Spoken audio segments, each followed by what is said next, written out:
So the world is experiencing something it has never experienced at the same time. I'm sure you have found in getting back that you're very, very needed. I want to get this message out from you personally because we're all experiencing it in some way for ourselves.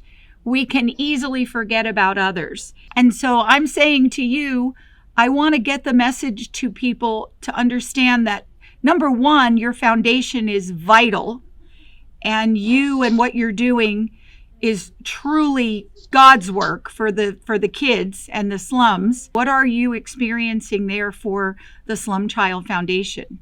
We have never experienced this. Actually, have never experienced this. These are people who are in their need. If they don't go to work, they do not have anything to put on the table. I've been told that I was selected to be one of the people who will be allowed to make moves within to help the government ensure that whatever the coordination, part of the coordination that they would want to work with, or the response they would want to work with, I happen to be part of the team. That means something. What would $100, for instance, enable you to do? At this particular moment of coronavirus, with $100, you can help feed a family for a whole month.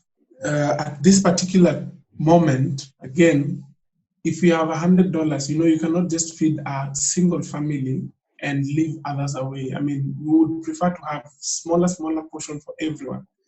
So that is why I'm making appeals to people because I want to feed 100 families.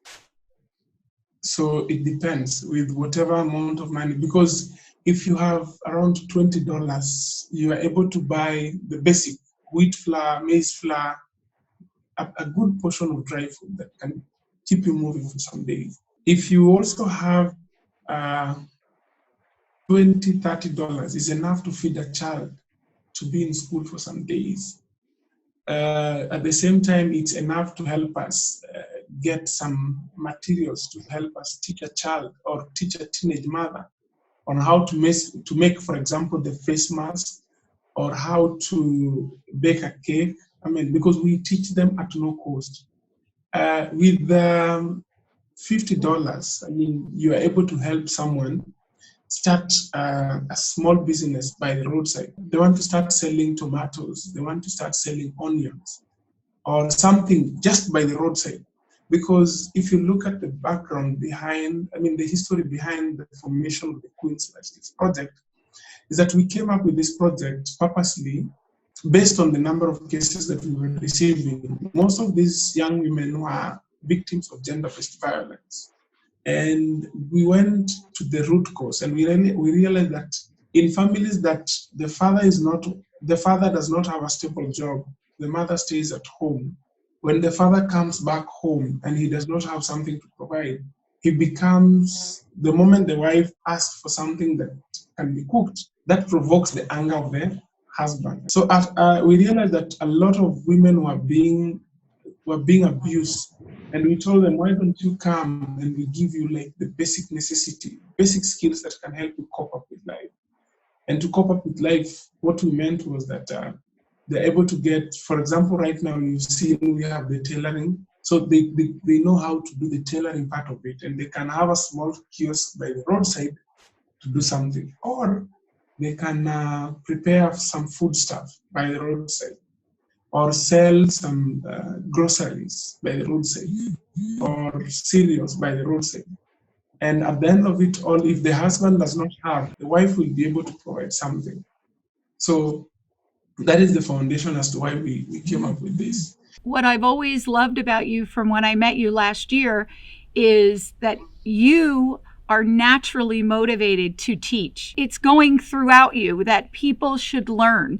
And you just bring all these bright ideas to these young women, to the kids, to the parents. George, the Queen Life Skills program right now, the girls are making masks. The government is really trying to encourage people to have a face mask. And the kind of fabric that you're using, it is something that we've done a bit of our own research and realized that it is something that meets the standard. It's actually three pieces of clothes. So there is the outer one, then there is the inner one, then there is the other outer one. So when you put it, it is something that filters in dust or whatever comes in. Yeah, and we are using them because if you look at the cost of the mask, the moment the government decided that everyone should take care of themselves and put masks, the prices of the face mask went up completely. We used to buy them at 50 cents, but right now you're talking about $1.50. So, and not everyone can afford, because if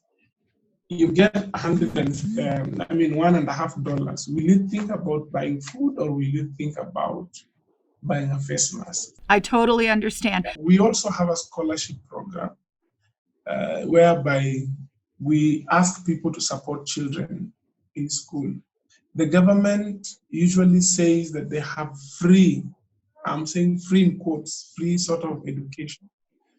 And it is not free actually, because, for example, those who are in primary school, you have to come with a uniform, you have to buy books, you have to buy shoes, you buy all the necessary stationaries that are required. Then for those who are in secondary school, more or less the same. And it has become difficult. If these people cannot afford $1 or $2 in a day, they cannot be in a position to get $150 or $300 for a whole year to support their children. So it is also an appeal. We are happy that we are having 27 children who are in school, courtesy of few friends that I'm trying to talk to here and there. And I'm making also appeal. It's good. The best gift that you can give to a child is the gift of education. If, for example, George didn't get an opportunity to go to school, I don't know, I would have not been in a position to get an opportunity to interact with you or know even how to speak at the international conferences that we go to every year. And I would have not even had that heart to help other people, because education transforms a lot. So it does. It absolutely does. When we are through this crisis, global crisis of coronavirus, I welcome people to come to Kenya, come to Nairobi, come to Korogocho slums where I work, where I was born and brought up. When I talk about the dumping site, come and see where I used to get food. Look at the condition of the people. Come and see, when we talk about poor people, come and see people, the kind of structures that they are in, the kind of lifestyle that people are in. Come and see whatever we are talking about, empowering women. Come and see what we're doing in a small space. Come and join us. We go for the home visits. We visit, we play with the kids. It all makes a difference in a small way. It does. It does. And you make a difference. And then if there is time, we can take them to walk around and see the animal orphanage. We can take them to the animal orphanage, or they can go for the game drive and see the Africa Great Fight. That is the elephant, lion, cheetah, rhino, I don't know, all the animals. It's because at times you need to come for a tour and at the same time come and see something else that is being done by people. You said it best, because that is what to appreciate. All right, George, I just thank you. I thank you for being the good, strong individual you are. I'm honored to have you for a friend. I hope I can help. That is so nice. It was also nice having you. I'm also very much grateful to have you as my friend, and your family for being there for us, always keeping check on us, your staffs, your workmates. They keep on checking on us and ensuring that we are safe.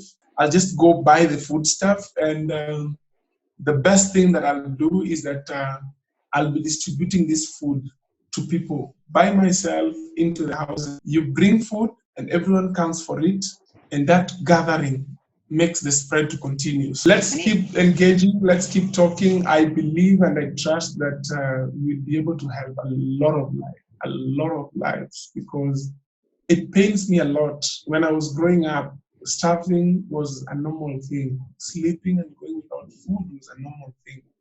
But when you grow up and see children in this current generation going through the same, it pains me a lot. It pains me a lot. And if there is something that we can do, we will definitely try our level best to ensure that we do it and you're able to help make a difference, no matter how small it is. I know there are people who might be worried, what can $10 do? What can $20 do? Let me tell you, that can help save a life that would have gone out of starvation.